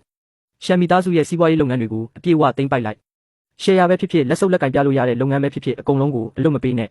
ရှမ်မီသားစုကိုဟိုင်ချန်မျိုးကနေအပီးတိုင်ပြောက်ကွယ်သွားအောင်ငါလုပ်ပြမယ်နားလဲပါပြီလူသူသေးကျွန်တော်အခုပဲစီစဉ်လိုက်ပါမယ်ရှောင်းမှုချန်ဤမျက်လုံးများရက်ဆက်သွားလေသည်လူမီသားစုဤစွမ်းဆောင်ရည်သည်ရှမ်မီသားစုရှင်ပြိုင်နိုင်သောအရာမဟုတ်ပေ၃ရက်ပင်မပြည့်မီအချိန်တွင်ရှမ်မီသားစုဤလုပ်ငန်းများစုမှာကျွန်တော်တို့ဤတိမ့်ပိုက်ခြင်းကိုခံလိုက်ရပြီးကြန့်ရှိနေသောလုပ်ငန်းအသေးလေးများမှာလည်းငွေကြေးလည်ပတ်မှုပြတ်တောက်သွားသဖြင့်ဒေဝါလီခန်ကစည်ရင်ရှင်းလင်းလိုက်ရသည့်ရှမ်ပေါ်ရွန်နှင့်လင်းဖုံးကြီးတို့သည်ညာရင်းချင်းပင်မြည်သည့်ပိုင်ဆိုင်မှုများမရှိတော့ဘဲကြီးမားလာသောအကျွေးများကိုပါတင်သွားလေသည်သူတို့သည်ကျွေးရှင်များဤလိုက်လံတောင်းခံမှုကြောင့်ထွက်ပေါက်ပိတ်သွားကာကျွန်တော်ကုမ္ပဏီအောက်သို့ထပ်မံလာရောက်ရန်ကားကြပြန်သည်ဤတစ်ချိန်တွင်ကျွန်တော်လက်ညမနေတော့ဘဲတက်တော်ဆောင်များကိုခိုင်းကရဲစခန်းသို့တိုက်ရိုက်ပို့စီခဲ့ပြီးပြဿနာရှာမှုစီးပွားရေးလိမ်လည်မှုများဖြင့်တရားစွဲဆိုလိုက်သည်တရားရုံးကမကြမီမှာပင်အမိန့်ချမှတ်ခဲ့သည်ရှမ်ပေါ်ရွန်နှင့်လင်းဖုံးကြီးတို့သည်စီးပွားရေးလိမ်လည်မှုကြောင့်ထောင်ဒဏ်9နှစ်နဲ့3နှစ်အသီးသီးချမှတ်ခံလိုက်ရပြီးသူတို့၏ပိုင်ဆိုင်မှုများအားလုံးကိုအကျွေးဆက်ရန်အတွက်အသုံးပြုလိုက်ရသည်ချင်းရီသည်တရားရုံး၏အမိန့်ကိုတည်သွားပြီးနောက်ဘာမှမပြောဘဲကျွန်တော်ရင်ခွင်ထဲသို့သာတိတ်ဆိတ်စွာမိတွေ့လာသည်သူမစိတ်ထဲတွင်တေချာပေါက်ခံစားရခက်နေမိမှန်းကျွန်တော်သိပါသည်သို့သောဤဒီမှာရှမ်ပေါ်ရွန်နှင့်လင်းဖုံးကြီးတို့ကိုယ်တိုင်ကျူးလွန်ခဲ့သောအပြစ်များအတွက်ရလက်တာဖြစ်ပြီးအခြားသူကိုအပြစ်တင်၍မရပေကျွန်တော်သူမ၏ကြောပြင်လေးကိုဖောက်ခွာလေးပုတ်ပေးရင်းနောက်ဆိုရင်ငါရှိတယ်လေငါမင်းသားမှာအမြဲတမ်းရှိနေပေးမှာပါဟုဆိုလိုက်သည်ချင်းရီကခေါင်းမော့လာပြီးမျက်ရည်များဝဲလျက်အင်းငါနင့်ကိုယုံပါတယ်ဟုဆိုသည်ရှမ်မီသားစုပြိုလဲသွားသည့်သတင်းမှာဟိုင်ချန်မျိုးတစ်မျိုးလုံးပြန့်နှံ့သွားလေသည်ထိုနေ့ကကျွန်တော်မြည်သည့်တနာညာတာမှုကိုများမပေးခဲ့ပဲရှမ်ပေါ်ရွန်နှင့်လင်းဖုံးကြီးတို့အမိပေါက်ရှိနေသောနောက်ဆုံးလက်ကျန်လှုပ်ဝက်ပိုင်ဆိုင်မှုအနှဲငယ်ကိုပါတိုက်ရိုက်ထိန်းချုပ်သိမ်းဆည်းစေခဲ့သည်သူတို့ထောင်ကျသွားပြီးနောက်အသုံးပြုနိုင်မည့်နေထိုင်စရိတ်ကိုပင်ချန်မထားပေးခဲ့ပေထို့အပြင်သူတို့ကိုထောင်ထဲတွင်တေချာစွာပြုပြင်ပြောင်းလဲရေးလုပ်ပေးရန်နှင့်မြည်သည့်အထူးခွင့်ရေးများမခံစားရစေရန်သက်ဆိုင်ရဌာနများထံတကူးတကအကြောင်းကြားထားခဲ့သည်ရခင်ကရှမ်မီသားစုနှင့်ပူးပေါင်းခဲ့ကြသောစက်ကောင်ငယ်လေးများကိုလည်းကျွန်တော်အားနာမနေတော့ပဲရှောင်းမှုချံကိုဥဆောင်ကတယောက်ချင်းစီလိုက်လံရှင်းလင်းစေခဲ့သည်သူတို့ကိုဒေဝါလီခန်ကဟိုင်ချန်မျိုးမှထွက်သွားစေမည်သို့မဟုတ်ပါကရှမ်ပေါ်ရွန်လင်းဖုံးကြီးတို့နှင့်တွားရောက်အဖို့ပြုစေမည်ဖြစ်သည်ဟိုင်ချန်မျိုး၏စီးပွားရေးလောကတစ်ခုလုံးကိုကျွန်တော်လုံးဝအသစ်ပြန်လည်ဖွဲ့စည်းလိုက်ပြီးမိသူကများလူမီသားစု၏ချင်းချောင်းနိုင်စွမ်းကိုအထင်မသေးရကြတော့ပေခြင်းမြို့တော်မှာဟော့မီသားစုပင်လျင်လူမီသားစုနှင့်ငြိမ်းချမ်းစွာအတူရှင်တွဲနေထိုင်ခွင့်ရရှိရန်အတွက်ဈေးကွက်ဝေစုအချို့ကိုအလျှော့ပေးပါမည်ဟုကိုယ်တိုင်ကိုကြသတင်းစကားပါလာလေသည်ကျွန်တော်ညင်းလဲမညင်းတယ်လို့လက်လဲမခံခဲ့ပဲရှောင်းမှုချံကိုစကားတခွန်းသာပြန်ပြောစေခဲ့သည်ဟိုင်ချန်မျိုးကငါတို့လူမီသားစုရဲ့ပိုင်နက်ပဲစီးမြင်းတွေကိုငါကတတ်မှတ်မယ်နေကြုံရဲတဲ့သူဆိုရင်ရှမ်မီသားစုကနမူနာပဲ